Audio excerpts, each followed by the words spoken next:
정확한 분석, 날카로운 시각. 백운기가 하면 다르다. 여러분 안녕하십니까, 백운기입니다. 길었던 추석 연휴가 오늘로 끝납니다. 모두 건강하시죠? 너무 길게 쉬어서 다시 일상으로 돌아가려니 답답하다 이런 분들도 계실 텐데요. 사흘만 일하면 또 사흘 연휴입니다. 연휴가 끝나면 정치권은 강서구청장 보궐선거, 또 장관 후보자 청문회 이런 것들로 다시 뜨거워질 텐데요. 오늘은 현 정부 들어서 무력해져가는 인사청문회, 이거 한번 따져보려고 합니다. 윤석열 정부 출범 이후 인사청문회에서 경과보고서 채택이 안 됐는데도 임명한 장관이 17명이나 됩니다.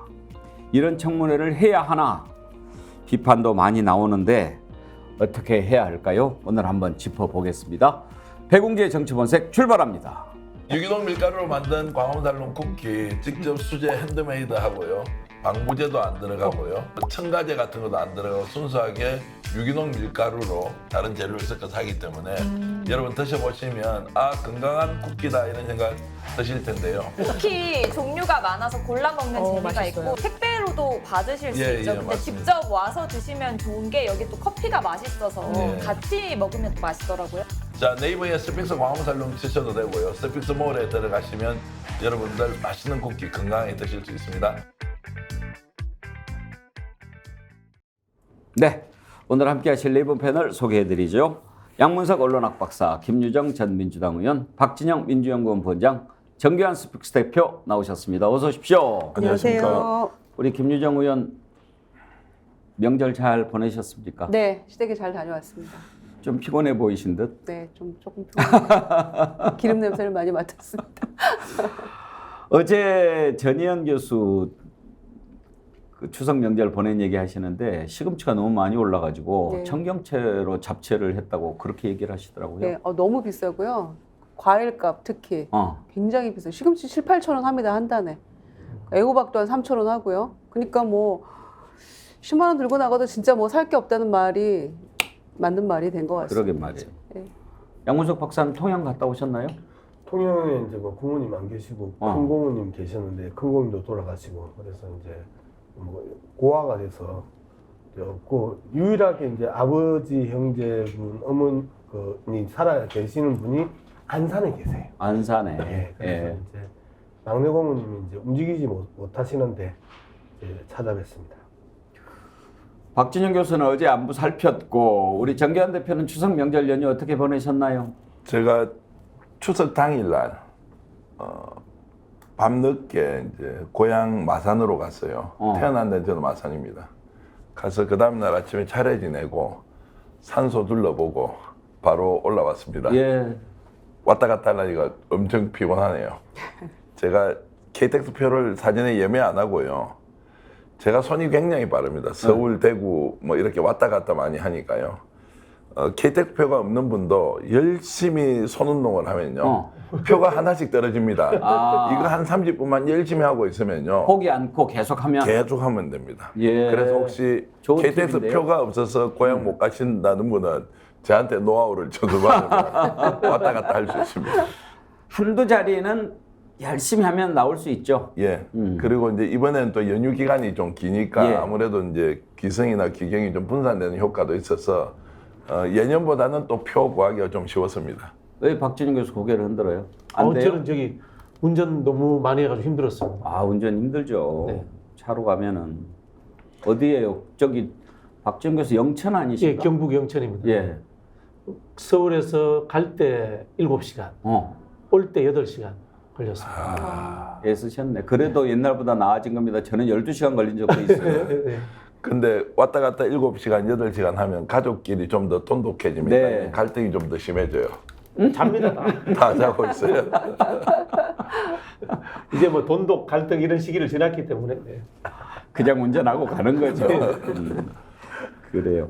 이번 연휴 기간에도 우리 스픽스 많이들 사랑해 주셔가지고 정기환 대표 이 다시 보기 조회수가 상당히 많이 나오더라고요. 아, 깜짝 놀랐는데요. 다시 보기는 지난 이제 추석 다음 날요.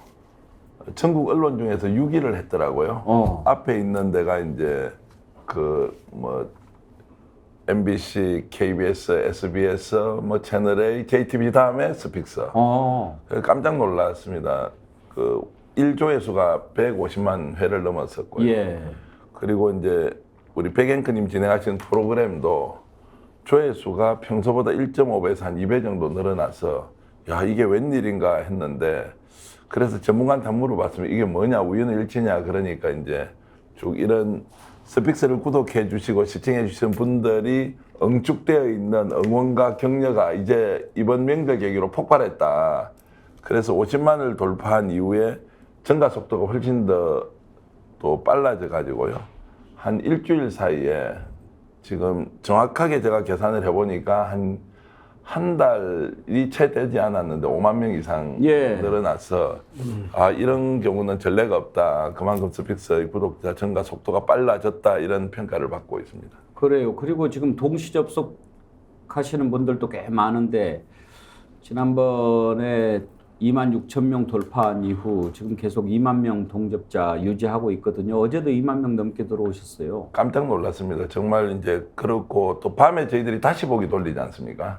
이제 좋은 프로그램을 따로 모아서 재방송으로 밤늦게 방송을 하는데 6천 명, 7천 명이 늦은 시간까지 동시 접속을 해서 봐주시는 걸 보고는 아 더욱더 책임감을 가지고 방송을 좀 많이 해야 되겠다. 앞에 세 분 나와 계시지만 우리가 생각하는 것보다 훨씬 더 많은 분들이 스픽스를 보고 있다. 이런 좀 마음가짐으로 방송에 좀 임하면 좋겠다는 생각이 들었습니다. 무슨 뭐 마음가짐 없이 그럼 우리가 이때까지 방송한 것처럼 그렇게 이야기를 아이 참. 또. 아니 대표가 삐딱하게 이야기를 하니까 이 추석 연휴에 그렇잖아도 지금 다시 안산까지 내려가려고 하면 차 엄청나게 막힐 텐데 지금 우리 자꾸- 그 마음가짐으로 해 왔잖아요. 자꾸 그러면 서종욱 변호사 나오라고 그런다. 양 박사님은 일단 사람을 불문하고 요 마지막 자리에 계신 분하고 일단 한 판 시작하시는 걸로. 네, 여러분들 정말 뜨거운 성원에 깊이 감사드립니다. 그리고 이번 추석 선물로 우리 스픽스몰 이용해 주셔서 다시 한번 감사드리고요. 저희가 이제 연휴 끝나고 치과에서 판매하는 구강 세정기 여러분들께 소개해 드리고 있는데요. 이것도 아주 좋은 제품이죠, 정교한 대표. 그렇습니다. 저희들이 이제 선별해서 제품 하나하나를 이렇게 소개하고 있는데요. 첫 번째는 이미 검증되어 있는 제품, 두 번째는 가격 경쟁력 갖추고 있다. 세 번째는 스픽스를 도와주시는 것이기도 하면서 좋은 제품을 사용할 수 있는 기회도 동시에 갖는다. 이렇게 해서 제가 홍보 전담 요원으로 말씀드리면 일석삼조다 이런 말씀드리겠습니다. 정말 스픽스몰 제품은요, 여러분들 믿고 구매하셔도 좋습니다. 좋은 제품을 가장 싼 가격에 공급한다. 이게 스픽스몰의 원칙이더라고요. 지금 소개하고 있는 구강 세정기 애니픽 포터블은요, 치과에서 임플란트를 한 고객들한테 특별히 할인 판매하고 있는 제품이지만 우리 스픽스몰 구독자분들을 위해서 전국 최저가로 판매하고 있습니다. 치과에서 추천하고 판매하는 제품이니까 믿고 구매하셔도 좋다는 말씀. 좋은 제품 싸게 드리는 스픽스몰에서 구입하시면 좋겠습니다. 오늘 정치본색은 윤석열 정부 인사청문회 한번 좀 따져보려고 합니다. 당장 내일 모레 이제 김행 여가부 장관 후보자 또 유인촌 문체부 장관 후보자에 대한 인사청문회가 예정이 돼 있는데요. 신원식 장관 후보자 청문회는 끝났고 이것도 역시 경과보고서 채택 안 될 겁니다. 근데 이제 김행 후보자 워낙 문제가 많지 않습니까? 과연 청문회에서 얼마나 그 부적격성을 드러낼 수 있을지 궁금한데요. 이번에도 지금 청문회를 바라보는 국민들 청문회 하면 뭐 하나? 또 임명할 텐데 그런 생각들 많이 합니다. 그런데 김유정 의원 인사청문회는 하기 전에 이런저런 언론 검증들이 이루어지지 않습니까? 네. 그러면 그 전에 보면 아 이런 점들은 미처 못 봤네, 놓쳤네 하는 부분들이 있거든요.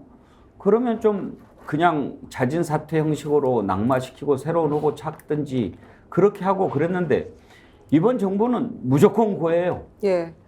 그러니까 말이 아픈 줄을 모르는 정부인 것 같습니다. 그리고 그 언론이나 또 야당의 지적에 대해서 전혀 아파하지 않고 그냥 무조건 마이웨이 이런 식의 국정 운영을 하고 있는 게 이제 가장 큰 문제라고 생각을 하고요.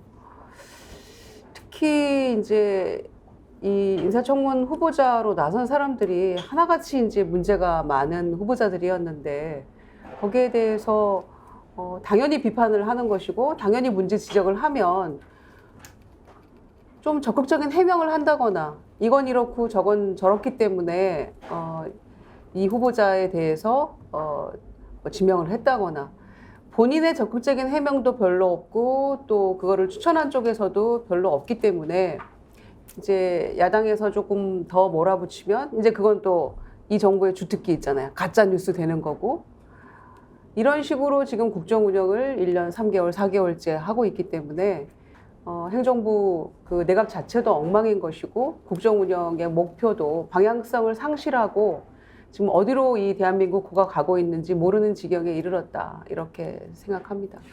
양문석 박사, 다른 사람은 몰라도 김행 장관 후보자 같은 경우에는 장관직을 수행하기에 적격인가 이런 부분에 대한 의문이 계속 제기되지 않았습니까? 뭐 적격인가가 아니고 지금 구속 대상인 사람을 장관 후보자 청문회 대상으로 지금 자꾸 이야기하는 것 자체가 언어도단이라고 저는 생각을 하는데요. 신원식 후보를 보면서 그리고 김행 후보를 보면서 우리가 그동안에 뭐 음주운전, 논문 표절, 위장 전입 이런 이야기를 가지고 이야기했던 게 참 가스로워져 버린 거예요. 근데 그런 이야기는 뭐 구스키 시대 이야기 그게 무슨 죄라고 그게 무슨 도덕적 잣대라고 하면서 대한민국 공직자 후보에 대한 기본적인 잣대가 하향 평준화가 아니고 바닥 평준화로 바뀌어버렸다. 대통령 부인이 논문 표절한 이후에 논문 표절 자체는 일상적인 삶의 방식이고 출세를 위한 자신의 이름을 돋보이기 위한 하나의 수단이고 그 다음에 주가 조작 정도는 경제사범 축에도 끼지 못하는 이런 행태로 바뀌어버리니까 전체적으로 도덕적 잣대 자체가 바닥이니까 대통령 부인의 주가 조작보다 김행의 그동안의 행태는 경제적으로 덜하다. 이렇게 비교가 돼버리니까 문제가 안 되는 거예요. 박지훈 교수, 특히 김행 장관 후보자 같은 경우에는 워낙 부정적인 스펙트럼이 너무 넓어가지고 뭐 때문에 부적격이다라고 얘기할 수 없는 그런 지경 아닙니까? 뭐 개인의 인생사인데요. 한번 우리가 돌이켜보면은 이분이 박근혜 정부 때 대변인을 한 이후에 공직에 나는 더 이상 나갈 가능성이 없겠구나 라고 이렇게 삶을 살아오지 않았을까 저는 이렇게 추측을 합니다. 그렇지 않고서야 사적 영역의 경제활동에서 이런 문제를 많이 일으킬 수가 없거든요. 그런 부분에 있어서 애초에 청문회 이전에 장관을 할 준비와 자질이 안 된 사람을 지명한 것이 아닌가 이렇게 이야기할 수밖에 없고요. 그러면 윤석열 대통령은 온라인 검색만 해도 다 나올 만한 사람인데 왜 그런 사람을 임명했는가? 그렇게 한번 저는 좀 따져보면요. 윤석열 대통령이 집권하는 것 자체가 국정 목표라든가 국가를 잘 운영해야 되겠다는 생각이 존재했던 것이 아니고 나는 대통령이 되는 것이 목표고 대통령이 되어서는 권력을 유지하는 것이 목표이기 때문에 장관이라는 자리는 일을 잘하는 사람, 그 부서의 전문성을 가지는 사람이 중요한 것이 아니라 내 마음에 드는 사람에게 평소에게 한 자리 챙겨주는 곳, 즉 전리품을 나눠주는 것으로 장관 자리를 생각하고 있지 않는가라고 저는 의심이 들고요. 사실 우리가 이런 청문회 같은 거 하면은 여론이 나쁘면 사퇴하잖아요. 사퇴 안 하는 건 뭡니까? 여론에 나는 신경 쓰지 않는다. 국회에 신경 쓰지 않는다. 여론과 국회에 신경 쓰지 않는다는 것은 국민이 무슨 이야기를 하든지 나는 귀 닫고 내 하고 싶은 대로 한다. 우리는 그런 사람을 독재자라고 이야기합니다. 김행 여가부 장관 후보자 같은 경우에는 참 지명 이후부터 논란이 많았지요. 김건희 여사 친분이 있어서 그런 것 아니냐 그런 얘기도 나왔고요.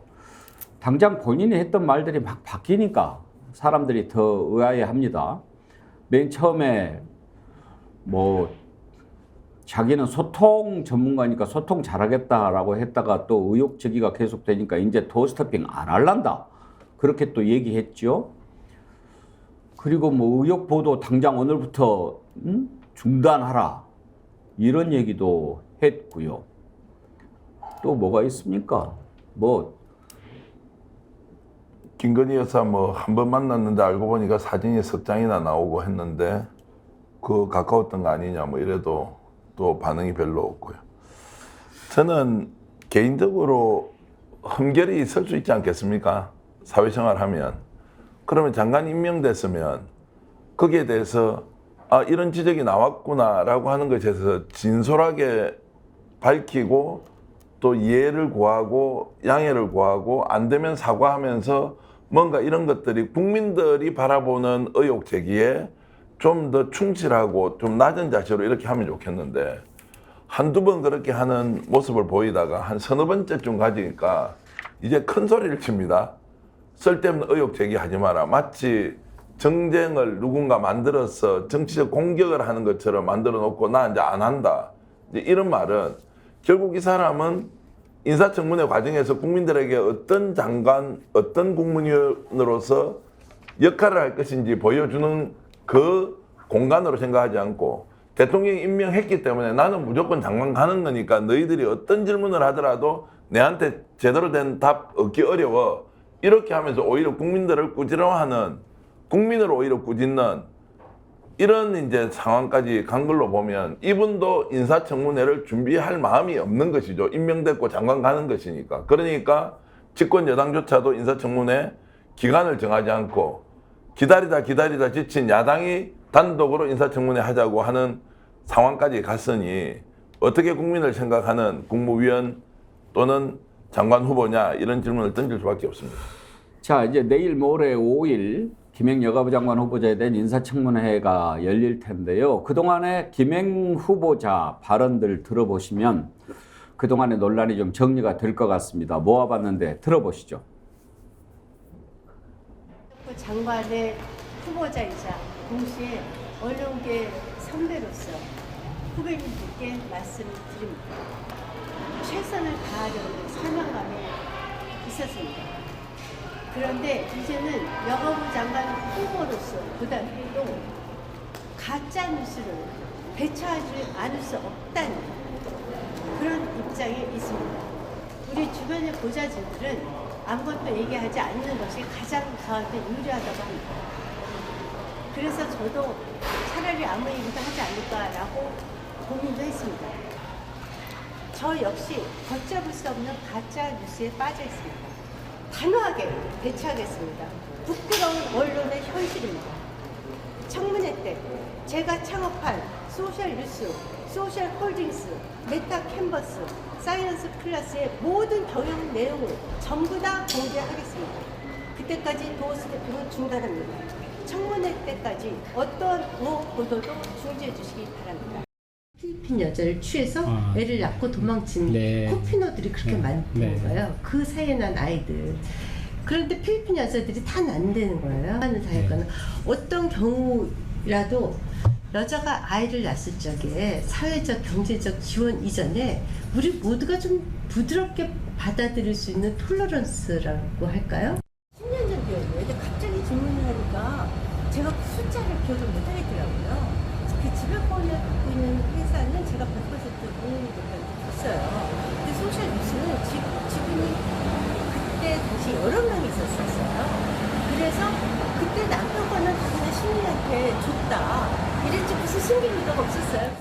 소셜뉴스의 배우자 주식은 매수자를 단 한 명도 찾을 수 없을 정도로 적자 구조에 빠져 있었고 신우이니까 돈 털릴 것을 각오하고 시어머니를 30년 이상 모시고 산 저에게 고맙고 올케가 그렇게 중요한 공직을 맡았으니 떠안겠다라고 해줬습니다. 하늘 좀 한번 보실래요? 한번 이렇게 열린 마음으로 한번 팩트, 사실을 좀 보셨으면 좋겠어요. 어저께도 너무 가짜 뉴스가 쏟아져서 제가 이거를 일일이 답변을 드리는 것이 좋을지 상당히 고민하고 어떤 기사들은 대응할 가치조차도 없더라고요. 제가 열흘 전하고 비교를 해보니까 열흘 전에 그냥 행복하게 살았던 사람들이 열흘 만에 마녀가 된 것 같아요. 김유정 의원, 그냥 행복하게 사시면 좋을 것 같다 하는 생각도 드는데요. 지금도 얼마든지 행복하게 사실 수 있거든요. 그런데 왜 본인이 저렇게 본인 주장에 따르면 저런 험한 길로 가서 마녀가 된 것인지 잘 모르겠어요. 얼마든지 지금도 오늘 당장이라도 내려놓으면 되는 겁니다. 특히 뭐 언론계 선배로서 후배님들께 후배 기자님들께 한 말씀 드리겠다 이런 얘기는요.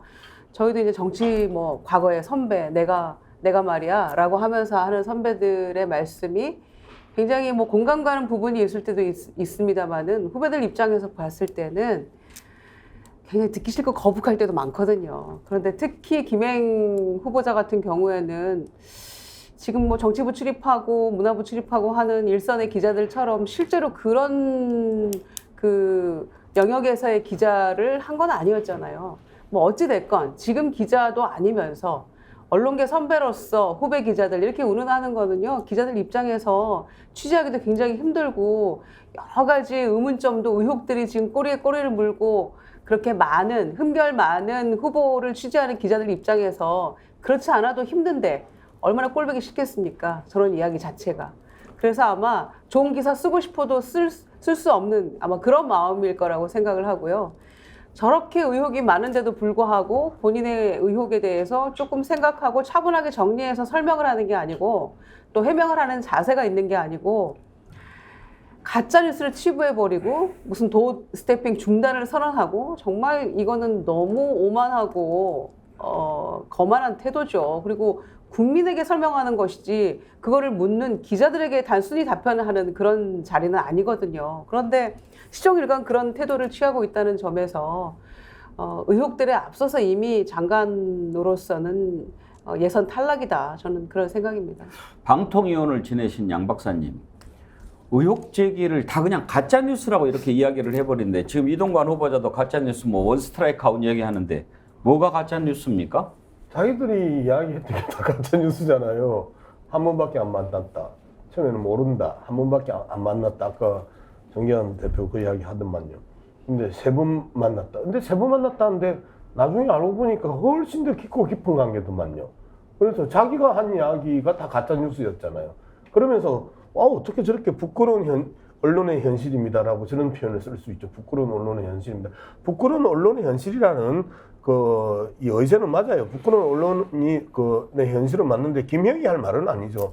부끄러운 김행의 현실입니다. 이 말은 맞는데 김행이 부끄러운 언론의 현실입니다라는 이야기를 할 위치나 내용이 아니다. 두 번째, 하늘을 보라 열린 마음으로 팩트를 보셨으면 좋겠습니다. 하늘을 보라 열린 마음으로 국민들의 분노를 보셨으면 좋겠습니다. 똑같이 돌려주고 싶어요. 어떻게 인간이 저렇게 뻔뻔스러울 수 있을까라고 하는 걸 김행을 보면서 우리는 느낍니다. 김행 후보를 보면서. 김행 후보가 저 정도 뻔뻔스러울 정도의 태도를 보이는 것 자체가 윤석열 정권이 얼마만큼 뻔뻔스러운지에 대한 부분에 있어서 충분히 학습되어 있구나. 한동훈이 국회에 나와가지고 뻔뻔스럽게 하는 행태들이 국무위원들에게 바이러스처럼 전파가 되더니 이제는 국무위원들이 되기도 전에 후보 주제들이 저렇게 뻔뻔스럽게 국민을 향해서 언론을 향해서 큰소리 땅땅 치고 잘난 체하고 처음에는 다소곳이 시작했다가 자신의 거짓말들이 드러나고 자신의 가짜뉴스가 드러나기 시작하면서 이제는 대략 큰소리 치는 저런 모습들이 계속 드러나는 게 아예 대놓고 학습해서 조직적으로 대응하나 그런 모습까지도 우리가 의심할 수밖에 없는 겁니다.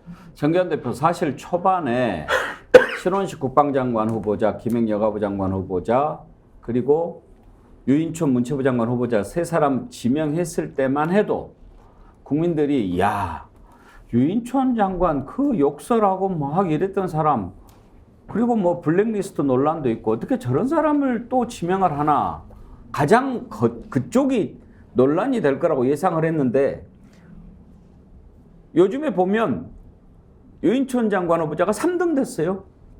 잘 안 나오죠. 네. 예. 그런 거 보면 이제 결국 김행희 장관 후보나 신원식 장관 후보 같은 경우에는 저거 모르고 설마 임명했겠습니까? 인사 검증 과정에서 아무리 허투루 했다고 하더라도 모르고 했을 리가 없죠. 그런데 그런 논란의 여지가 있는 사항이 많음에도 불구하고 그냥 밀어붙이고 갈 것이다라고 선택하고 결정한 것이고, 그거 맞춰서 그냥 인사청문회 형식이니까 통과하면 끝이다, 이런 마음 먹었다는 게 이제 이분들이 하는 발언을 보면 다 드러나는 거지 않습니까? 진심으로 사과하지도 않습니다. 그리고 잘못된 역사 인식에 대해서 고치지도 않습니다. 오히려 더 큰 소리 치면서 하지 않습니까? 자신의 문제 제기에 대해서 김행 장관이 하는 저런 행태나 태도는 이제는 본인이 이야기하지 않습니까? 유불리의 판단만 한다는 거 아니에요. 그 유불리란 게 뭡니까? 의혹 제기를 하는 사람이 의혹 제기를 가짜뉴스라고 내가 규정함으로써 내가 더 유리하다, 그래서 나는 유리한 것만 선택할 것이니까 불리할 만한 무언가 질문을 하면 나는 대답하지 않겠다. 이것이 자기 스스로 정해놓은 방침이지 않겠습니까? 그 방침을 스스로 세웠겠습니까? 아니면 임명한 쪽에서 야, 그렇게 무리해가 그냥 일일이 다 대응하지 마라, 그냥 그대로 가버려 라고 하면서 인사청문회를 정말로 열지도 않고 바로 패스를 시키려고 했던 그 흔적들이 지금 보이지 않습니까? 그런 걸로 보면 아예 작심하고 두 사람을 임명했고, 그 과정에서 이분들도 그 내용을 잘 아니까 그냥 맞대응하고 갈등이 일어나더라도 가짜뉴스를 치부하고 생각 안 바꾸고 그냥 밀어붙이고 가는 그런 상황이 만들어졌다고 봅니다. 근데 박준영 교수, 왜 저 두 후보자를 동시에 청문회를 하죠? 왜냐하면 논란들이 저렇게 많으면 국민들이 한 사람 한 사람 좀 판단할 시간을 주는 게 더 낫지 않았을까 싶은데요. 그런 문제, 국회 상임위 일정 합의 때문인 거고요. 이게 대단한 문제는 아닌 것 같은데, 이제 이런 부분이 있는 것 같아요. 우리나라의 이제 청문회가 구속력이 없잖아요. 구속력이 없으니까 그냥 뭐 욕먹고 한번 지나가 버리면 그만이지, 이렇게 이제 대부분이 생각을 하는 것 같고요. 근데 실제 보면 이제 김행 장관 후보자 같은 경우에는 인사검증을 누가 합니까? 한동훈 장관이 하잖아요. 법무부 인사검증다. 이거 어떻게 보면 한동훈 장관은 본연의 임무를 제대로 수행 안 하는 거예요. 그런 부분이 있고, 또 지금 이 와중에 나온 이야기가 이제 신우이와의 주식 관련해서 이제 통정거래 의혹이 나오지 않습니까? 이것도 수사해야 되는 거 아닌가요? 조국 장관 때 사모펀드 이야기 결국 나오지도 않았습니다만 그걸 가지고 얼마나 많이 압수수색했습니까? 사실 이렇게 보면은 이 김행 장관 임명 과정에서 법무부와 검찰의 직무유기가 또 하나 불거집니다. 그건 뭐냐? 우리 같은 정당이고 같은 윤석열 정권 밑에 있으니까 서로 봐주는 거죠. 이런 상황들이 만들어지는데 이게 청문회가 무슨 의미가 있겠습니까? 이런 이야기가 나오는 거예요. 제가 청문회 이야기를 좀 드릴까 싶은데요. 미국 같은 경우에는 이제 청문회를 해도 그냥 임명을 합니다, 대통령이. 임명을 뭐 우리처럼 할 수 있습니다. 근데 그건 미국은 뭐냐면요, 장관이 국무위원이 아니에요. 미국의 장관은 세크리터리고 대한민국 장관은 미니스터예요. 국무위원이에요. 나라의 국가의 일을 책임지는. 미국은 이제 흔히 하는 말로 이제 순수 대통령제라고 합니다. 대통령에게 모든 권한을 다 갖고 있습니다. 장관은 권한이 없어요. 우리나라 장관은 부서권이라는 걸 갖고 있어요. 무슨 일을 집행을 하면 대통령이 서명하면 장관이 부서를 해야지만이 집행이 됩니다. 미국은 그런 권한이 없어요. 그렇기 때문에 이제 장관이라는 것이 대통령의 참모기 때문에 그냥 청문회 절차 거치고 내가 쓰면 돼, 이렇게 사고를 난단 말입니다. 근데 우리나라 장관은 국무위원입니다. 앞에 말씀드렸죠. 또 우리나라는 또 행정부가 입법권을 가져요. 법률 입법권을 가져요. 그리고 또 행정부가 예산 편성권을 가져요. 행정부가 또 감사권도 가져요. 본인들이 집행하면서. 이런 절대적인 행정부 우위의 국가에서 청문회가 통과가 안 되는 장관을 그대로 임명해주게 하는 게 맞는가? 라는 근본적인 질문을 저는 좀 해주고 싶어요. 오늘 그 부분을 좀 들여다보도록 하겠습니다. 얘기 나온 김에 5일 유인촌 문체부 장관 후보자도 청문회가 같이 열리는데 유인촌 장관도 논란이 많지요. 특히 지난번 장관할 때 국회에서 욕설했던 그런 부분들 아직도 국민들이 다 기억하지 않습니까? 논란이 됐던 부분들 한번 보시죠. 찍지 마. 찍지 마. 승진아, 꼬치가 정말. 저는 제가 밖에서 볼 때 우리 문화체육관광부 공무원들 또는 그 지원기관에 근무했던 우리 직원들, 이런 경우에는 상당한 피해가 있는 걸로 생각하고 있어요. 지금도. 또 그들도 아마 그런 어떤 트라우마가 있지 않을까 생각해요. 제가 뭐 현장에 있던 사람이기 때문에 저는 현장에서 느끼는 건 누구보다도 잘 압니다. 그러니까 아마 블랙리스트에 대한 그런 문제도 저는 확실히 어느 부분까지가 뭐 기다 아니다 이렇게 정도로 제 느낌으로 알 수 있을 정도로 알기 때문에 그런 부분은 만약 또 얘기가 나온다면 다시는 이런 일이 없도록 잘 정리를 한번 해보겠다 이런 생각을 하고 있어요. 다시는 이런 일이 없도록 이제 블랙리스트 관련인 것 같은데 양문석 박사 방통위원 할 때 문체부 장관 재직이 좀 겹치죠? 약간 겹치는데요. 그때 이 상황을 좀 생각을 해보면 저 양반이 왜 날아가느냐 하면 애플 를 우리가 그때만 해도 스마트폰이 예. 못 들어올 때예요. 그런데 이제 그걸 자랑스럽게 자기만 들고 다녔던. 그게 상당히 중요했던 시절이었습니다. 이 애플을 우리가 막고 우리나라가 스마트폰을 따라잡는데 방송통신위원회가 1년을 잡아줍니다. 그래서 지금 이 삼성 갤럭시 폰이 이 세계 경쟁력에서 이 애플과 삼성 싸움이 가능해지거든요. 예. 그 1년을 잡아주는, 정책적으로 잡아주는데 문화부 장관 유인천이 그걸 들고 다니면서 자랑을 하다가 결국은 이제 그 둑이 이제 결국 터져버리는 거거든요. 그 과정에서 이제 장관직이 날아가는데 그 과정에서 계속해서 이제 블랙리스트가 가장 치명적인 문제였었죠. 저런 그 사소한 장관으로서의 굴림 그리고 장관으로서의 갑질 저런 부분에 대해서는 인성에 대한 문제라면 블랙리스트는 말 그대로 반대편의 연예인들 그다음에 문화예술인들을 철저하게 배제시키고 그리고 그들의 정당한 그 공모 과정에까지 개입해서 다 삭제시키고 참석하지 못하게 했던 이러한 것들은 말 그대로 문화체육 관련해서 사상의 자유, 표현의 자유뿐만 아니고 창작의 자유를 제한했고 억압했던 사람입니다. 저런 사람들은 말 그대로 예전 같으면 두 번 다시 공직사회에 나올 수 없도록 해야 되고 저런 사람들은 정말 사회와 격리시켜야 되는 사람들이에요.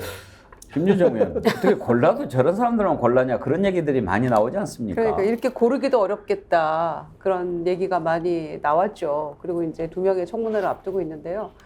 특히 이제 그 드라마에서 이명박 그 현대건설 사장 시절에 그 역할을 유인촌이 맡아가지고 그래서 발탁했다 이런 얘기까지 나돌 정도로 도대체 이 문화부 장관으로서 지명한 이유가 도저히 그런 거 외에는 찾기가 어렵다 이런 말이 나돌 정도였거든요. 그리고 이제 그 국정감사장에서 기자들을 대상으로 한 말이었어요. 그게 10월 국감 때였는데 기자 대상으로 찍지 마 욕하고 또 성질 뻗쳐서 이런 얘기를 했었거든요. 그래서 찾아보니까 제가 그 당시 대변인하면서 그거에 대해서 논평을 했더라고요.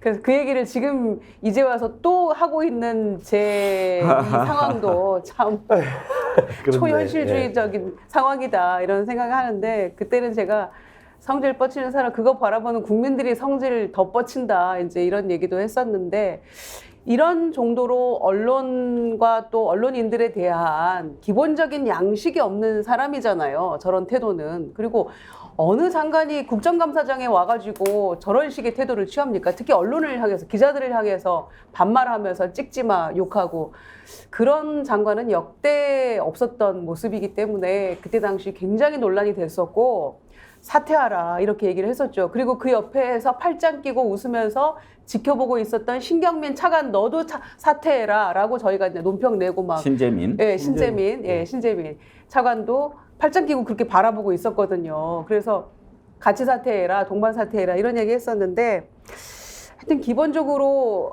이 국민들이 원하지 않는 방향으로 국정을 끌어가는 데는 재주가 있는 정권인 것 같다 그런 생각이 들고요.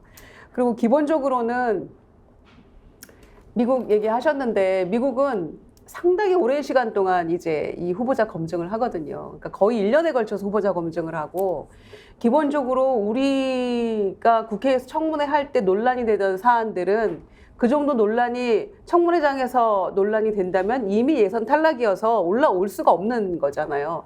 FBI, IRS 뭐 등등 포함해서 백악관 인사국 해서 이미 그런 종류의 그 검증은 기본적으로 끝나 있기 마련이기 때문에 올라올 수가 없습니다. 청문회 대상으로.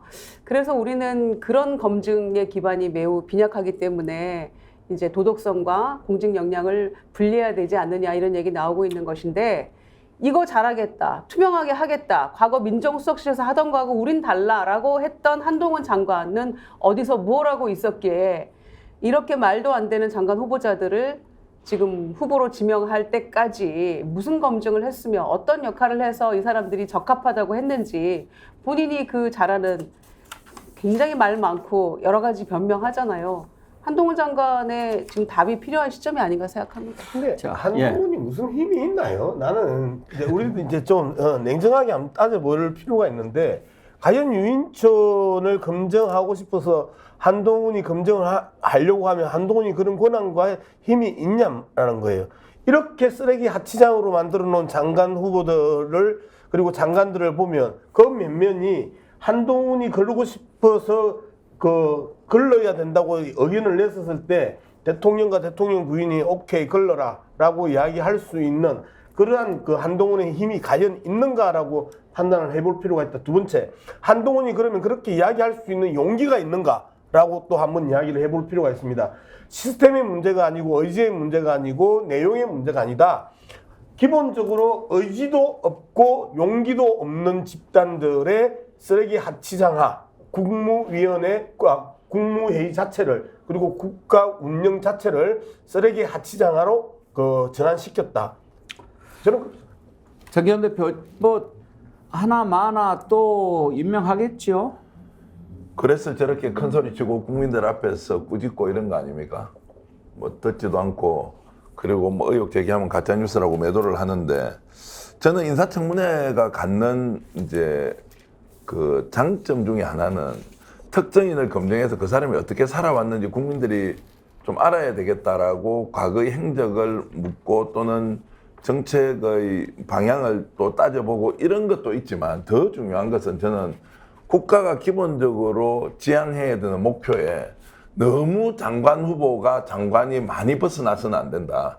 예를 들어서 남북 간의 긴장이 조성될 수도 있고 대화 협력을 모드로 만들 수도 있지만 북한하고 전쟁을 해야 된다거나 예를 들어 전직 대통령 모가지를 따야 된다거나 이렇게 너무 많이 벗어난 사람은 장관하면 안 된다라는 우리 사회 일종의 합의 같은 게 있지 않습니까? 그래야 그 범위 안에 든 사람을 장관으로 임명시켜 이 사람이 하는 행동에 대해서 또는 이런 것들을 국민들이 이해도 하고 따라가고 모범으로 또는 교본으로 또는 좋은 케이스로 받아들일 텐데 이 평균적인 기준을 완전히 벗어나서 예를 들어서 정광훈 목사 같은 분을 문체부 장관 시키면 지금 현재 이 정부에서는 시킬 수도 있을 것 같다는 생각이 들거든요. 왜냐하면 무시하니까요. 그러면 그렇게 벗어난 사람이 우리 사회의 다양성의 한 측면으로 이해되는 것과 이런 사람이 진짜 대한민국 윤석열 정부를 대표해서 특정 부처의 장관이 되어서 국정을 직접 본인이 수행을 한다. 이거 받아들일 수 있냐고요. 그런 관점에서 보면 신원식, 김행 이런 분들이 우리 국민의 상식과 눈높이에 맞느냐 아니냐. 이것은 우리 사회가 여야를 떠나서 보수 진보를 떠나서 국민들이 받아들일 수 있는 장관의 평균치 안에 있느냐 없느냐. 두 사람 다 저는 부적격자라고 보는 겁니다. 그래서 국민들이 이렇게 막 흥분하는 거죠. 야, 내 임명권 가지고 있는데 내 마음대로 임명하고 그 사람 장관 하는 거지. 다른 놈 보니까 다 똑같대. 문재인 정권 때는 안 그랬나? 낙마 다 했지. 문재인 정권 때 그랬고 낙마했기 때문에 나는 낙마시키지 않고 더 똑똑하고 바르고 옳은 사람을 세워야 되지 않습니까? 그걸 오히려 욕을 합니다. 그런데 실제 비교해보면 더 못한 사람들이 계속 나와서 큰소리 치고 있는 것이 지금 현재 인사청문 과정에서 보여주는 국무위원들의 일반적인 모습이라고 저는 생각합니다. 정기현 대표 이야기 들으면서 진짜 재밌잖아요. 윤석열 후보의 대표적인 슬로건이 뭐예요? 공정과 상식이에요. 상식과 공정. 계속해서 지금 우리 상식 이야기하고 있잖아요. 지금 그 정기현 대표 단어들 한번 제가 추려봤어요. 정상범위, 평균값, 평균치, 평균적인 생각, 평균적인 범주. 이게 다 한마디로 이야기하면 상식이란 말이에요. 이 상식의 범주 안에서 다 이탈한 작자들을 지금 계속해서 후보로 지금 발탁하고 있는 거잖아요. 그런데 정말 아이러니하게 윤석열을 뽑아줬던 사람들은 상식이라는 단어, 공정이라는 단어를 믿고 뽑아줬단 말이에요. 즉 문재인 정부의 비상식적이거나 불공정에 대한 불만을 가지고 있거나 분노를 가지고 있거나 실망을 했던 사람들, 그들이 정권 심판이라는 분노의 표현으로 윤석열의 상식과 공정을 믿고 뽑아줬는데 더 몰상식하게, 더 불공정하게 국정을 이끌어갈 뿐더러 사람을 발탁해도 몰상식 오브 몰상식만 골라서 끌고 가고 있기 때문에 분노한다는 겁니다. 그 저희가 이제 윤석열 정부의 인선에 대해서는 늘 비판해 왔던 거고, 삼척종다도 다 알기 때문에 제가 조금 다른 이론적인 이야기를 하나 좀 말씀드리고 싶어요. 우리가 이제 그 정치인이라든가 장관, 고위행정관을 임명할 때 한국 사회가 자주 빠지는 하나의 그 늪이 있어요. 그게 뭔가 하면은 당사자주의와 전문가주의입니다. 자, 국방부 장관은 군인 출신이, 여가부 장관은 여성이, 문화부 장관은 문화예술인이. 자, 그러면 스픽스 사장님은 우리 평론가들 중에 평론 제일 잘하는 사람이 해야 되지 않겠습니까? 자, 그리고 앞에 우리 광화문 살롱이 있는데 빵집 사장님은 빵 제일 잘 굽는 사람이 해야 되지 않겠습니까? 이렇게 빠지면 안 되는 거거든요. 이게 국가 조직처럼 규모가 커지고 영역이 넓어지면은 보편적이고 제너럴한 행정의 영역으로서 넘어가는 거거든요. 예를 들자면 이런 겁니다. 대형 피자집 사장이 휴대폰 가게 사장도 잘할 수 있습니다. 경영의 영역이기 때문에. 근데 우리는 그런 것들을 착각을 하는 거예요. 극단적으로 누가 그런 이야기 합니다. 그럼 보건복지부 유아교육과에는 유아들이 앉아서 근무해야 돼? 그런 이야기를 하거든요. 국가가 운영되는 것은 굉장히 이제 보편적인 영역의 일로서 진행이 돼야 되는데, 전문가가 이 자리를 차지하게 되면요, 협소하게 본인이 공부한 전문의 영역으로서만 보려고 하는 그런 시각들이 존재하는 거거든요. 빨리 정부를 운영하는 데 있어서 진보 보수건 간에 이런 영역에서 벗어나야 됩니다. 문재인 정부도 마찬가지였습니다. 역대 진보 정부도 특정 출신들이 특정 분야의 일을 해야 된다라는 사고에 벗어나지 못했던 거예요. 그런 것들에 대해서는 좀 지적을 하고 싶고요. 사실 근데 그렇게 하려면 어떻게 되면은 대통령이라는 인사권자가 보편적으로 모든 것을 다 통할할 수 있는 수준이 돼야지만이 그런 인사를 할 수가 있어요. 그런 부분에서 한국 사회가 이제 선진국의 영역에 이르렀으니까 참 모든 것들에 대해서 잘하는 그런 정치인들의 시대, 행정가의 시대가 좀 왔으면 좋겠다. 그런 바람으로 잠깐 말씀드렸습니다.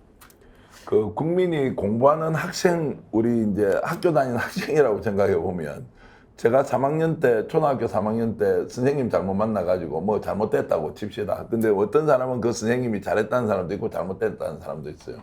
근데 선생님을 뽑을 기회가 있어서 학생들이 이번에는 4학년 때는 이 선생님을 뽑아달라고 해서 윤석열 선생님을 뽑았어요. 윤석열 선생님 오자마자, 야 임마, 그 지난번에 했던 3학년 때 선생님 얼마나 잘못했는데 내보고 왜 잘못했냐고 막 따지고 다그치고, 그러고 그걸 꾸지람하면 이게 말이 안 되지 않습니까? 지금 장관을 임명하는 것도 지금 세월이 10년에 15년 흘렀어요. 박근혜 정부, 이명박 정부 다 따져보면. 그때 했던 장관들이 다시 만약에 어쩔 수 없이 왔다고 하더라도 이분들이 세월의 10년, 15년의 흐름 안에서 더 진화하고 더 발전하고 더 성숙하고 더 국가 경영의 책임자로 국민들에게 인식이 돼야 되는데, 사실 남아있는 것은 다 거꾸로 돌아가가지고 이도저도 그냥 쓸모 없이 있는 사람 그냥 자리만 한 게 꽤 찬 것처럼 이렇게 해놓고 다시 국민들한테 큰 소리 칩니다. 너희는 안 그랬냐고. 그 너희는 그랬으면 그러면 나도 그러면 앞으로 정권 잡으면 윤석열 정부만 그러면 주구장창 욕하고 하면 나라가 어떻게 됩니까? 거들라고 망하죠. 저는 이제 이런 부분에서 임명권자든 임명을 받은 사람이든 정말로 자신이 어떤 위치에서 국민들의 뜻을, 민심을 읽어야 하는지, 진짜 영어 한마디 쓰면 애티튜드, 태도가 진짜 잘못되었다는 말씀은 꼭 드리고 싶습니다. 그 2019년에 검찰총장 인사청문회를 보니까요, 생각해 보니까 윤석열 후보 자체도 청문 보고서가 채택이 안 됐어요. 그리고 이제 임명이 강행이 됐거든요. 그래서 본인의 경험을 비추어 봤을 때, 나 봐, 채택 안 됐어도 임명됐고 잘하잖아, 대통령까지 됐잖아. 이런 생각에 빠져 있는 게 아닌가라는 생각도 한편 들었고요. 또 정치가 이제 워낙 극단적으로 흐르다 보니까 굉장히 말초적인 것, 자극적인 것, 이런 것들만 찾게 되잖아요. 그러니까 청문회를 통해서 그야말로 그 직에 맞는 공직 후보자로서 사실 정책 검증하고 싶은 게 이제 의원들의 마음이기도 하거든요. 그런데 또 그렇게 마냥 가짐만도 못하는 부분이 있는 거예요. 언론에서 이렇게 얘기합니다. 한 방이 없어 이런 얘기 하거든요. 그런데 사실은 그 한 방이라는 거는 정책을 얘기하는 건 아니거든요.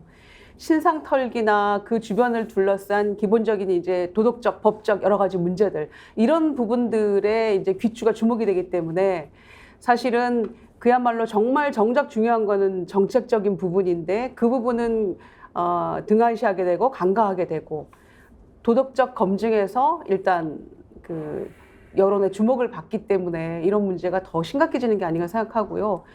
그런 한방주의, 한방이 있어서 안 되겠는데 이런 한방주의보다는 그런 것들은 좀 사전에 좀 걸러지고 현장에서는 정책 얘기를 좀 하면서 그렇게 해야 조금 발전이 있을 텐데 일단 후보자들도 오늘 하루만 눈 딱 감고 버티자 이런 생각에 젖어 있고 파행하면 더 좋고 이렇게 지금 청문회를 바라보고 있단 말씀이죠. 그렇기 때문에 23년 동안 계속돼 왔던 인사청문회가 물론 국민의 눈높이에 맞춰서 이런 검증이 있으니까 이 후보자의, 이 장관 후보자의 문제가 있는지 우리가 알게 됐구나라는 긍정적인 측면도 있습니다만은 보다 나쁜 더 많은 부분은 단점이 훨씬 더 많게 이런 종류의 청문회로서는 그 단점이 훨씬 많이 부각됐던 게 아닌가 생각을 하고요. 그래서 이제 끊임없이 국회에서도 법안들을 발의하면서 조금 분리해서 생각하자. 도덕검증과 공직의 능력검증을 이런 얘기 합니다만은 정권 바뀌면서 또 계속 그게 무산돼 버리고 내가 집권했을 때는 그런 법이 적용 안 됐으면 좋겠고 이렇게 계속해서 반복되는 것 같아서 누군가는 악순환의 고리를 한 번은 손해를 감수하고 끊어줘야지 정치도 살고 이런 부분도 발전이 있게 마련인데 계속해서 안 되고 있는 것 같아서 좀 안타깝습니다. 이게 어떤 영향을 미치느냐면요. 이제 그 국회의원 선거는 어느 정도 그 선상에 올라왔다 치지만 지방선거로 들어가면 이 영향이 심대한 영향을 미칩니다. 그동안에 발음치범들이나 그 사기 전과 뭐 이런 전과들 있는 분들 있잖아요. 이런 분들이 새롭게 잘 살고 있는 분들이라 하더라도 그리고 그 본인들 스스로가 자격이 안 된다고 생각했기 때문에 구원하거나 다른 역할로 자리매김을 해왔었는데 이제는 그 훨씬 더 이 생활 태도와 공직에 대한 영역에 있어서 이 생활 태도가 다 무너져 버리는 거예요. 마음껏 살고 어떻게 정말 그 개처럼 벌어서 정성처럼 쓸 수 있다고 자꾸 생각하게 되는 거예요. 개처럼 벌면 안 되는 거잖아요. 그런데 이제 저는 그 식으로의 인사청문회가 통과되고 하면 장관들도 저러는데 하면서 지방선거의 그 이 과정에 내려오면 훨씬 더 질이 떨어질 수밖에 없는 상황. 그러면 실질적으로 국민들만 힘들어지는 거예요. 윤석열 정부 들어서서 인사청문회를 했지만 경과보고서 채택하지 않고 장관으로 임명된 사람이 현재까지 16명, 장관급으로 따지면 좀 더 많은데요. 이게 지금 청문회를 실시한 것의 53.3%나 됩니다. 절반이 넘는 인사들이 경과보고서 채택이 안 됐는데도 그냥 임명 강행이 된 케이스입니다. 그 가운데는 김창기 국세청장 후보자, 김승겸 합참의장 후보자, 박순애 부총리 겸 교육부 장관 후보자, 김주현 금융위원장 후보자 4명은 아예 청문회 열지도 않고 임명을 한 케이스입니다.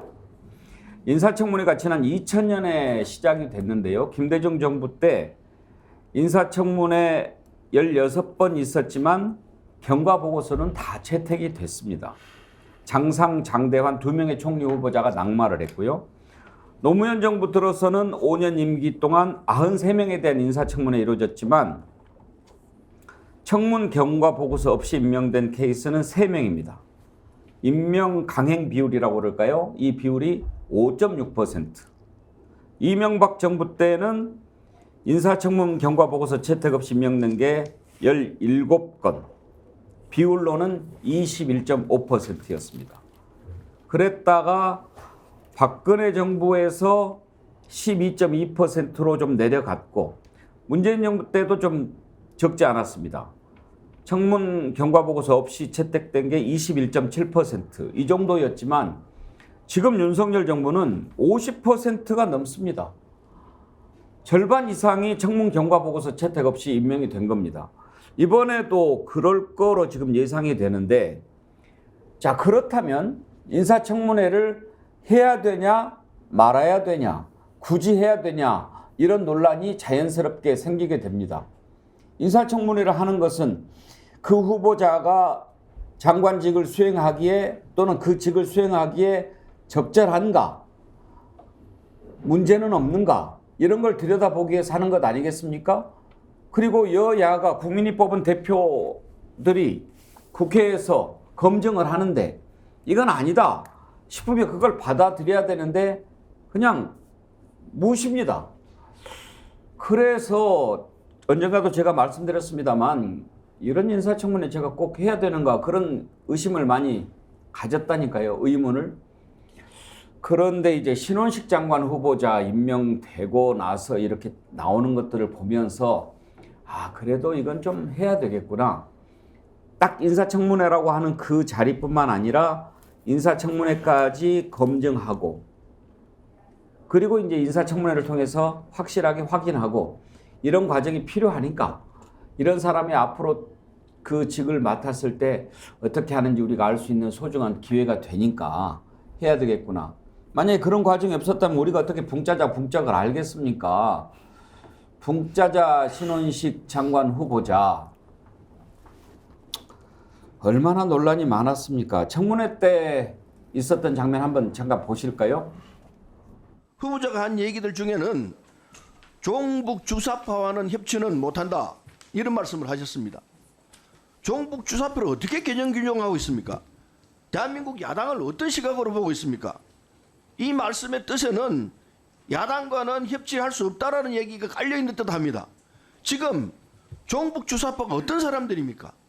종북 주사파는 우리 사회에 아직도 남아서 실제하고 있다는 것은 저는 사실이라고 생각을 합니다. 단 지금 민주당하고 종북 주사파는 관련이 없다고 제가 말씀을 드렸고 혹시 제가 표현하는 가운데서 그게 민주당을 지칭하는 걸로 느꼈다면 그건 아니라는 말씀드리고 그런 오해를 불러일으키지 않도록 장관이 되면 각별히 신중한 은행을 하겠습니다. 대부와의 어떤 명예를 고양시킬 수 있는 방법에 대해서는 이 사건의 진실과 무관하게 최대한 제가 노력하겠다는 말씀 드리고 만일 제가 이 진상규명에 한 내용이나 진상규명에서도 또 사건의 책임이 저한테 있다고 적시하지 않았는데 뭐 인터넷 언론이 갑자기 중대장이 조작했다 이렇게 발표가 돼서 제가 상당히 당혹스럽습니다. 그런데 만일 그러한 이야기가 맞다면 제가 감히 말씀드리는데 그 시간부로 국방장관 사퇴하겠습니다. 정의원 대표, 저 붕짜자도 임명하겠죠? 예, 뭐 정해진 수순 아닙니까? 그리고 조금 전에 민주당 관계 없다고 했는데 민주당 당원도 관계가 없습니까? 그 민주당이라고 보통 칭하면 민주당 국회의원 또 민주당 전직 국회의원 우리 김유정 전 의원님 같은 또는 민주당 당원 이런 분들이 다 종북 주사파와 관련이 없다고 하는 겁니까?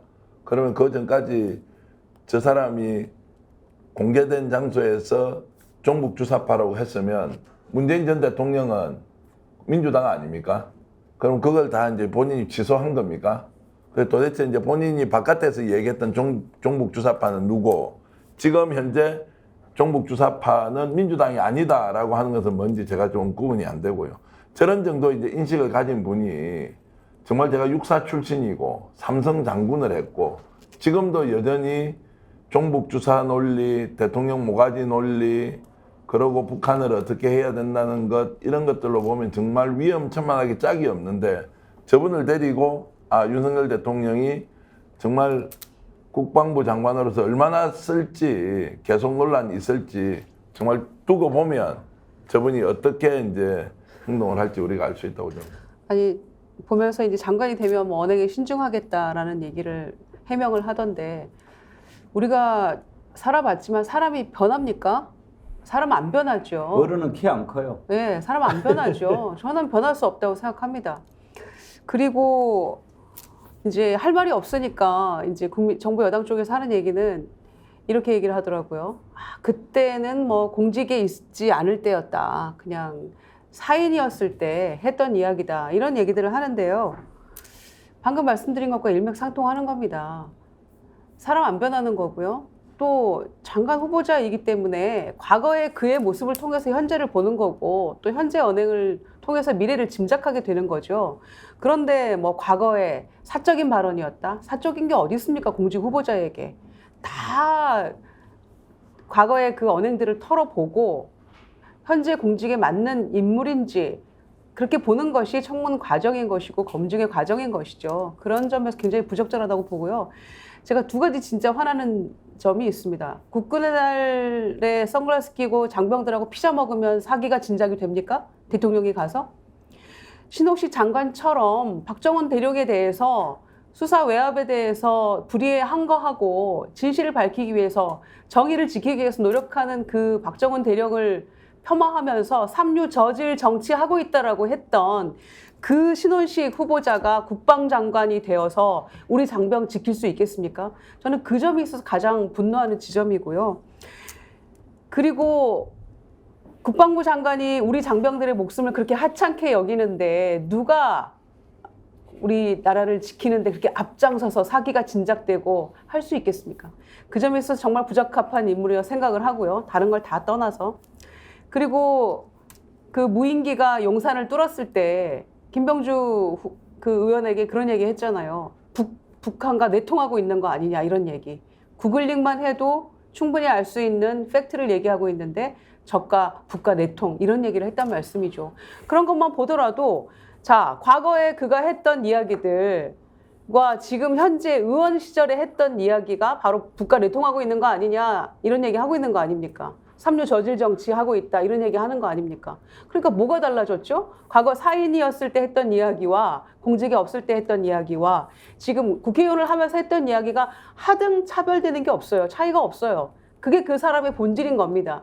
그런데 국방부 장관이 되어가지고 갑자기 우리 장병 지키기 위해서 본인이 모든 것을 걸고 뛰어들 용기가 있는 겁니까? 그러니까 이런 국방부 장관의 모습, 또 수사 외압이 없다고 주장하는 여당의 모습, 침묵하는 대통령실의 모습 이런 거 보면서 계속 이제 출생률도 거의 0.73명 세계 최저잖아요. 그런 상황에서 군대 갈 지금 이 장병들 또 점점 줄어들고 있는 이 마당인데 이렇게 해서 사기가 오르겠습니까?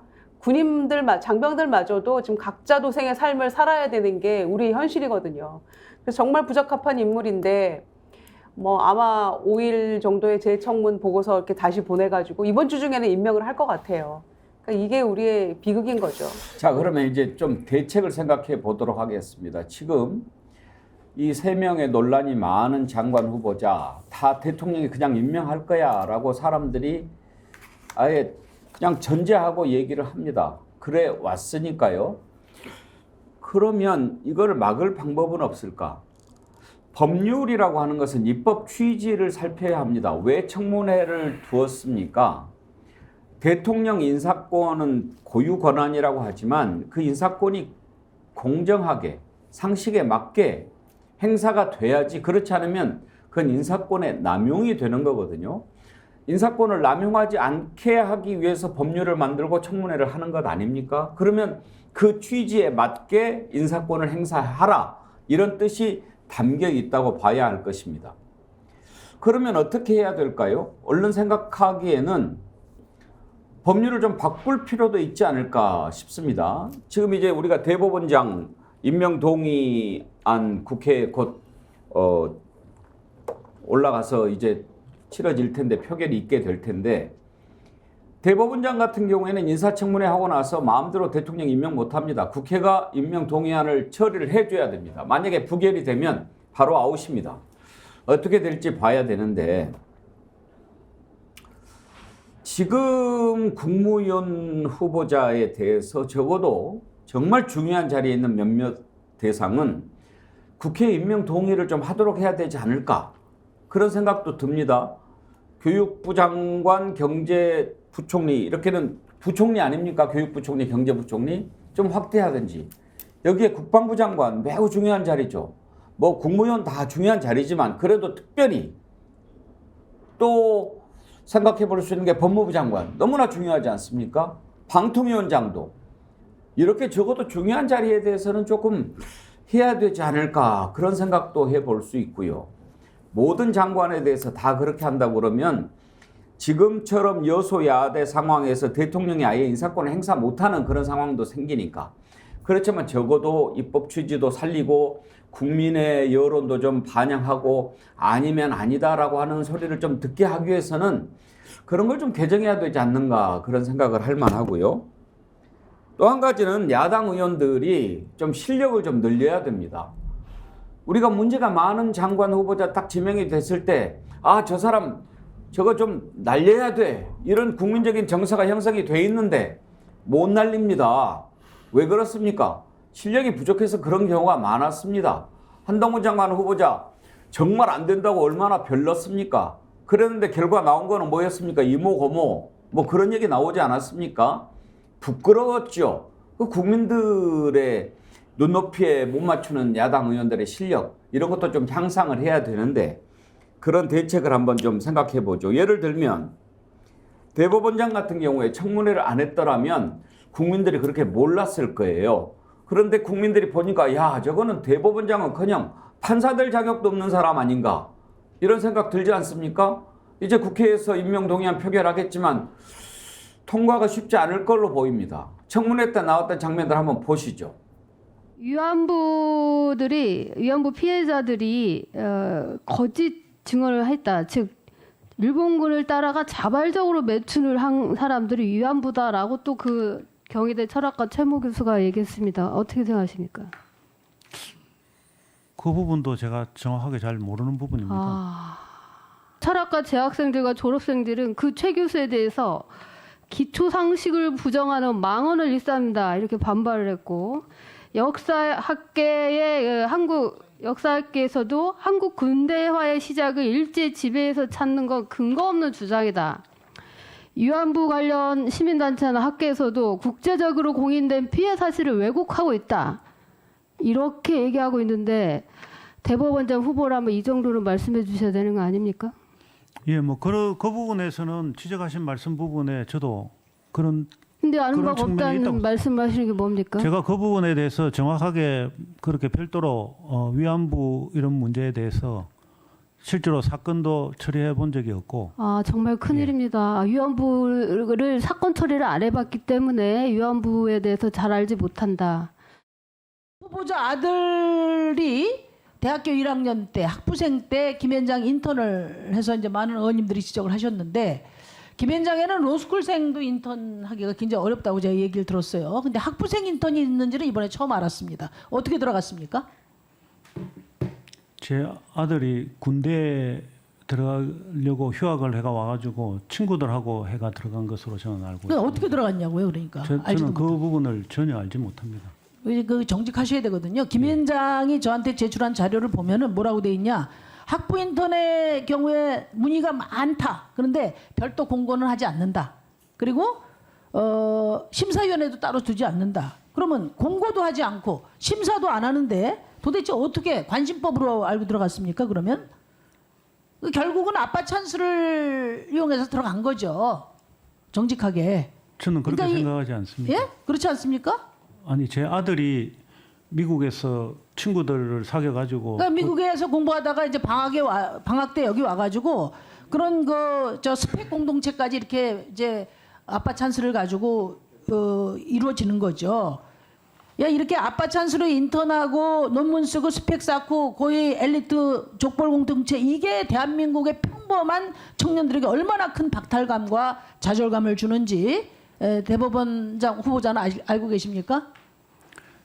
제 아들은 전혀 저와 관련해가 들어간 것이 아니고 독자적으로 들어간 것으로 저는 알고 있습니다. 그거 가지고 따지진 않겠습니다. 그 세상 길 가는 사람 삼척동자한테도 물어보세요. 자, 저걸 이제 답변이라고 했는데 박진영 부원장 일단 국민들 마음속에는 저건 대법원장 후보자 감은 아니다라고 다 판단할 것 같아요. 그렇죠. 뭐 아까 그 위안부 문제 모른다. 그 사회적 교양 수준이 떨어진다는 이야기 아닙니까, 그죠? 가장 많이 했던 말이 모른다, 송구하다였어요. 그러니까요. 그리고 또 자녀의 문제에 대해서 저거는 사실은 답하기 싫은 거겠죠, 그죠? 도덕적이지 않다라는 이야기가 또 하나의 반증 아니겠습니까? 그 청문회 이제 무용론에 대해서 제가 좀 말씀을 좀 드리고 싶은데요. 민주주의라는 것이 최악의 상황을 막기 위해서 절차를 법률과 제도로 규정하는 거거든요. 그럼 뭐냐? 우리가 이제 청문회를 하고 또 장관 해임 건의안을 하고 탄핵을 하고 이거는 대통령 보고 여론과 국회에서 반대하니까 그 뜻을 따르라 이런 뜻이잖아요. 근데 그걸 안 따르는 대통령이 나타난 거지 않습니까, 지금? 윤석열이라는 대통령이 그런 대통령이 나타난 건데 그러면 우리가 이제 청문회, 인사청문회 법을 만들 때 윤석열 같은 대통령이 나오는 상황에 대해서는 우리가 준비를 못하고 있었던 거예요. 어떻게 보면. 그럼 자, 이걸 어떻게 해결해야 되느냐? 자, 이 청문회를 가지고 이 청문회를 근거로 해가지고 국회 재청이라든가 동의가 있어야 된다. 이렇게 하지는 못합니다. 이게 헌법적 사항이거든요. 이거 하려면 이제 헌법을 고쳐야 돼요. 그리고 사실 청문회법과 이 장관 인준에 있어서의 재청과 동의는 별개의 문제입니다. 재청과 동의가 더 상위법적 개념이 있는 거기 때문에 이걸 이제 헌법으로서 고치지 않으면 안 되기 때문에 지금 할 수 있는 거는 관행으로서 할 수 있는 방법이 있습니다. 예를 들자면은 청문회가 통과가 안 되면요. 야당은 대통령이 임명하면 무조건 바로 해임 건의안 내버리는 거예요. 그리고 대통령이 그래도 그대로 가면은 탄핵해 버리는 겁니다. 그래서 제가 민주주의 국가에서는 차라리 탄핵과 해임 건의안을 남발하는 것이 민주주의일 수도 있다라는 말씀을 제가 이제 드리고자 하는 거고요. 또 한편으로 보면은 야당, 여당이 아닌 국회의 문제로 접근하는 게 필요합니다. 민주당에게 제가 정말 쓴소리 한번 하고 싶은 게 검찰총장 청문회 개판으로 해서 이 꼴 난 거 아닙니까? 그 당시에 윤석열 검찰총장 임명될 때 누구나 문제가 많다고 했는데 그 당시 민주당이 여당이라고 해서 방어한 거 아닙니까? 그건 뭡니까? 나는 국회의원이라는 자리를 포기하고 나는 여당이라는 당적에 가진 사람으로서 정부의 거수기 역할을 했다라고 사실은 선언한 겁니다. 지금 국민의힘은 거수기를 넘어서서 대통령의 쫄병이라고 이야기하고 있는 겁니다. 이게 돌아서서 민주주의의 위기와 정당의 위기, 정치의 위기에 그대로 돌아옵니다. 그런 부분에 있어서 저는 국회가 빨리 본연의 임무에 좀 충실했으면 좋겠다라는 생각이 들고요. 개헌이 안 될 거면은 여야가 정치를 복원시킨다는 측면에서 행정부를 견제한다는 측면에서 청문회 보고서가 채택되지 않은 장관에 대한 해임 건의안이라든가 이런 것들을 관행적으로 하는 것에 대해서도 한번 검토해 볼 필요가 있다. 그런 생각이 듭니다. 그 민주당이 좀 더 민첩하게 움직인다면 좀 민감한 얘기가 될 수 있지만 6일이지 않습니까? 이균용 대법원장 후보 임명 동의제 민주당 어떻게 해야 됩니까? 지금 민주당에서는 이렇게 한다 저렇게 한다 일체 얘기가 없습니다. 자, 지금 장관 임명 대기되어 있는 세 사람이 있지 않습니까? 자, 대법원장에 대해서는 부결 투표할 수 있으면 날아가는 겁니다. 그냥 이거 지금 나는 민주당에서 논의해야 된다고 봅니다. 자, 국민들이 대법원장의 자격이 있느냐 아니냐 이 문제가 아니라 현재 민주당은 제1야당으로서 윤석열 대통령이 임명하고 있는 대법원장과 국무위원들에 대해서 부적격자 또는 무자격자 또는 국민을 근본적으로 뭐 받들거나 뭐 이렇게 하지 않는 그 태도에 대해서 야 이건 아니지 이건 너무한데 도저히 수용할 수 없다 이런 거 있지 않습니까? 그러면 지금 할 수 있는 거는 박 교수 얘기대로 뭐 임명되었을 때 해임 건의안 내고 그 다음에 그것도 안 되면 탄핵한다는 것은 그 임명 이후의 문제고 당장 6일날 어떻게 할 거냐는 거예요. 대법원장 임명 동의를 할 거냐 안 할 거냐. 이재명 당대표 저렇게 당하고 이제 나와가지고 이제 단결해가지고 뭐 좀 해보자. 강서구청장 선거 11일날 의샤해가 간다는 거예요. 자, 그것은 국민들이 투표하는 일정이 있으니까 그렇게 하고 6일날 당장 대법원장 임명 동의 문제를 어떻게 할 거냐 듣지 못하고 있어요. 그걸 뻔히 알고 있지 않겠습니까? 대통령이나 집권 여당은 결국 너가 반대하면 역풍 불어서 큰일 날 거니까 자 어떻게 하는지 한번 보자 이렇게 가고 있는 거 아닙니까? 자 이거 그러면 그 악이 악행을 저지르고 있는데 그걸 쳐다보는 힘없는 민주당은 멍청하게 당하고 있는 거예요. 이거 어떻게 할 겁니까? 제가 거꾸로 좀 질문을 드리고 싶은 거는 이균용 대법원장 후보 임명 동의와 관련해서 민주당의 당론은 무엇입니까? 이런 질문을 제가 던지고 싶습니다. 그 부분에 대해서는 제가 알고 있는 더불어민주당 당론은 부결입니다. 그리고 당론이 정해졌습니까? 정해진 건 아닌데요. 예. 그렇게 분위기가 강하게 가고 있고요. 대법원 자격이 없다고 아까 대법원장 자격이 없다고 이제 앵커가 말씀을 하셨는데 대법원 자격이 없는 게 아니고 판사 자격이 없는 작자입니다. 그리고 기본적으로 한번 생각을 해보시죠. 김현장이 어떤 조직인데 법 전공자도 아닌 자를 갖다가 그 인턴으로 받아주겠습니까? 저 말이 안 되는, 나와 무관하다고 하는 저자가 무슨 대법원장 자격이 아니라 기본적인 판사의 자격도 없고, 김현장은 뇌물을 쓴 거죠. 저건 사실상 뇌물에 가깝습니다. 고위직 판사의 자식을 넣어줌으로써 자신들이 맡고 있는 재판에 유리한 그 고지들을 점령해 나가는 과정이 김현장의 그 작태였고요. 그래서 짜고 치는 고스톱이었고, 뇌물을 주고받았던 상호간에 있어서의 그 수요자와 그 이 특혜자 아닙니까? 이런 부분에 있어서 난 명확하게 할 필요가 있다고 생각을 하고요. 박진영 원장 오래간만에 그 정말 귀가 확 떠있는 이제 말씀을 주셨는데, 저는 더불어민주당이 예? 오랜만 아니라고. 아, 예. 자주 그렇게 이야기한다고 말씀하시는 겁니다. 예, 죄송합니다. 오래간만이라고 해서. 귀가 확 떠있는 이야기를 했는데, 경과 보고서 채택되지 않은 자에 대한 그 해임 건의안을 즉각적으로 낼 수 있는 그런 부분에 대한 민주당 내부에서의 의결들이 나는 반드시 필요하다고 생각합니다. 그리고 이번 기회에 이동관 그 방송통신위원장에 대한 부분에 대한 해임 건의안과 그 다음에 탄핵 소추 이 부분도 동시에 추진해야 된다. 그래서 3명 플러스 1 그리고 또 1 플러스가 있습니다.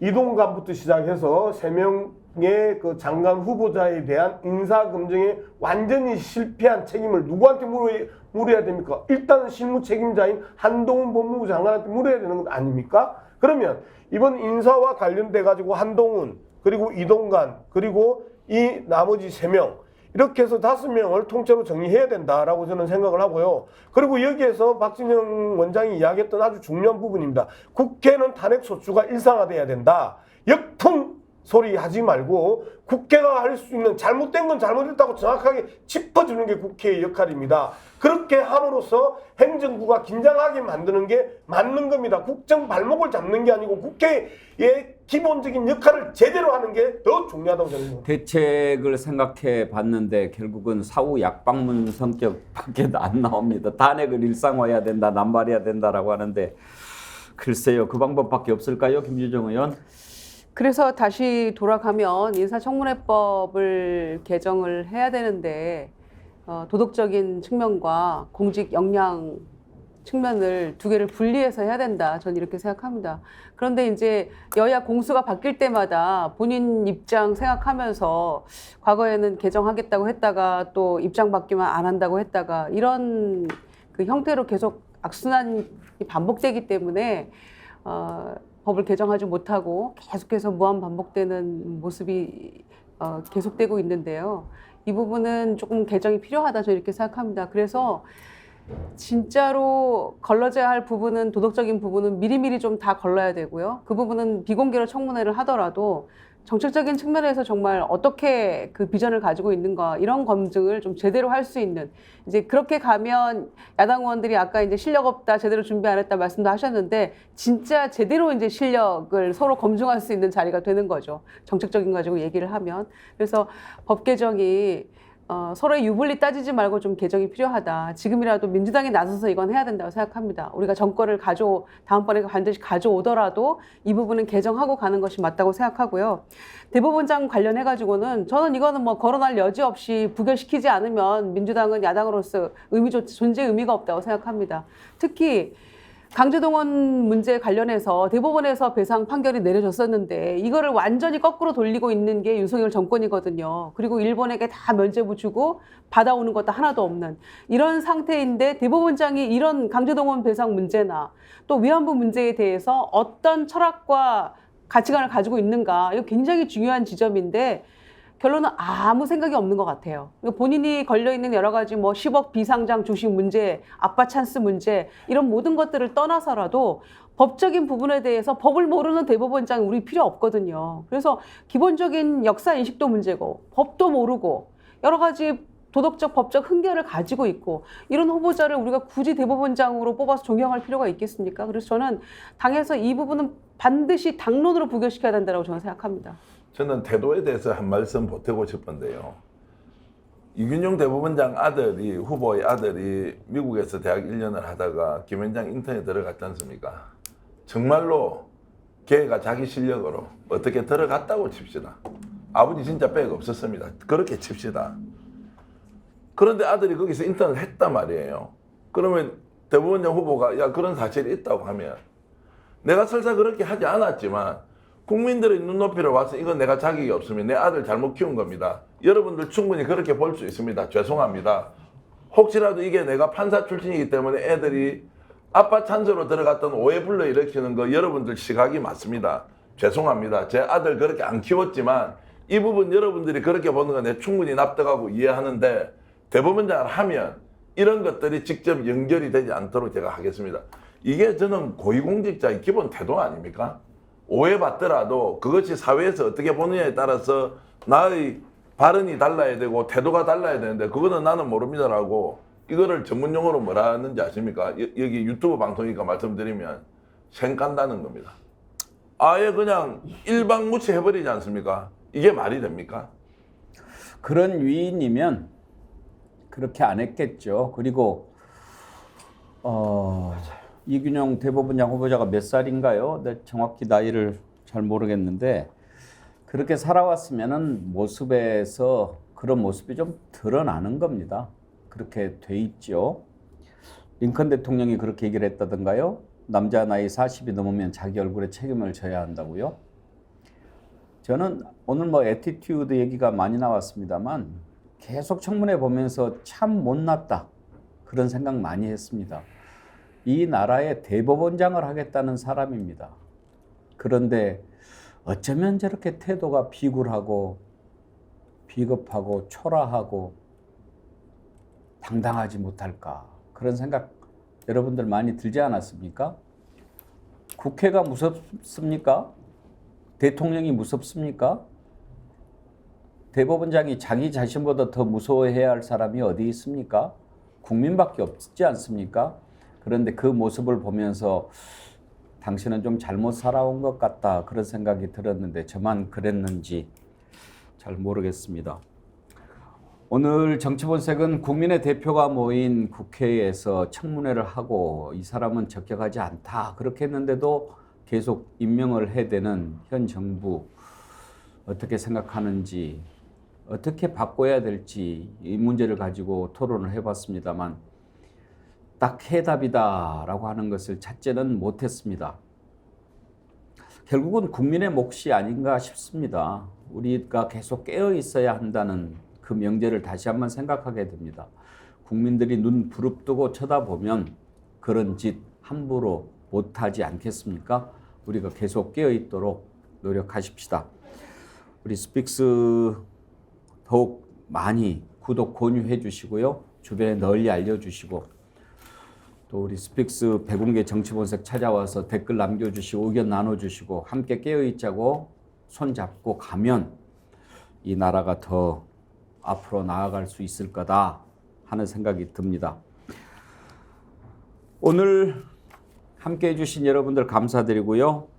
앞부분에 잠깐 소개해드렸는데 치과에서 판매하고 있는 구강 세정기 저희가 스픽스몰에서 지금 판매하고 있는데 여러분들 많이 구입해 주시라는 말씀 다시 한번 드립니다.